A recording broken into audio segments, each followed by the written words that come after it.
Coconut oil, custard oil, મેથી અને વિટામિનની capsule લીધી છે. ત્યારબાદ એક બાઉલમાં 175 ml કોકોનટ ઓઇલ નાખ્યું.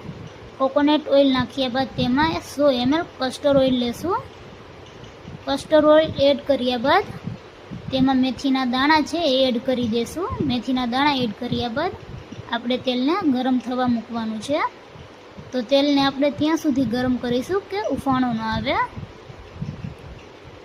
તેલમાં ઉફાણો આવી જાય પછી તેલને ઠંડુ થવા મૂકી દેવાનું છે. તેલને આપણે સાવ ઠંડુ થવા દેશું.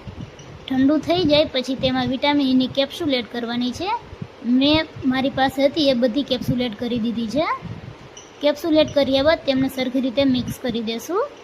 મિક્સ કર્યા બાદ આપણે એક બોટલમાં તેલને ગાળી લેશું. ગાળી લીધા બાદ આપણું અહીંયા કોકોનટ કસ્ટર્ડ ઓઇલ તૈયાર છે. Thank you.